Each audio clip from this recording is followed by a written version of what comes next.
years after the divorce, I ran into my ex-wife and my adoptive sister in a remote little town. In the years since I'd seen them, one had become a superstar, the other the head of the powerful Prescott family, and I was running a tiny, hole-in-the-wall diner. The moment our eyes met, they both froze. Serafina, my ex-wife, quickly hid a medical report behind her back. Isabel, my sister, slipped a limited edition watch she'd bought for her brother into her pocket.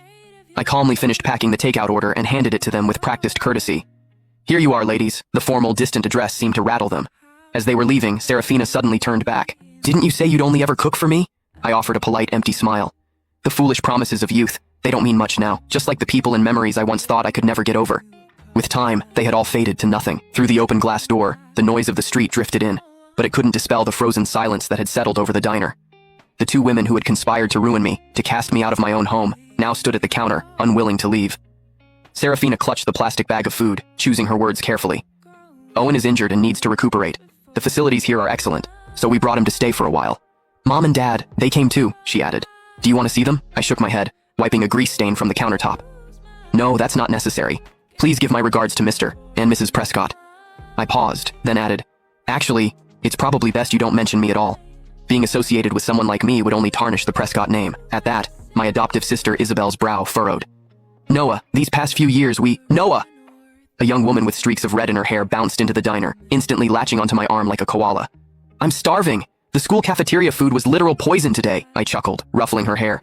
"You say that every day, Gigi. There's a plate of your favorite shrimp scampi in the kitchen. I just made it. Go get it yourself."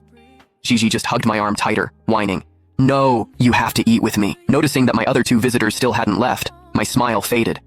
"Is there anything else I can get for you ladies?" The message was clear, but it took them a long moment to shake their heads. Serafina seemed to drift off for a second when she heard shrimp scampi. Isabel stared at Gigi clinging to my arm, her lips parting as if to speak, but no words came out.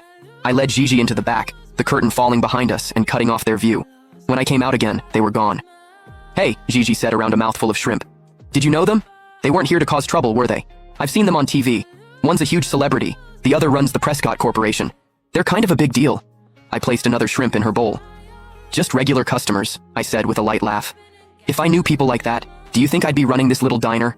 I'd have moved us all into a mansion by now." Gigi giggled, then leaned in conspiratorially. "I heard that Superstar's husband is the one who's sick. The whole family came all the way out here just to take care of him. Must be nice, having that many people who care about you." I said calmly, wiping a grain of rice from the corner of her mouth. "Oh, I knew exactly how much they doted on Owen Prescott. 8 years ago, for his sake, one of them had publicly accused me of slander and assault, sending me to prison. The other had announced to the world that I had taken my own life out of guilt, personally ensuring I was erased from the Prescott family forever. They worked in perfect, seamless harmony to cast me into a hell from which I was never meant to return.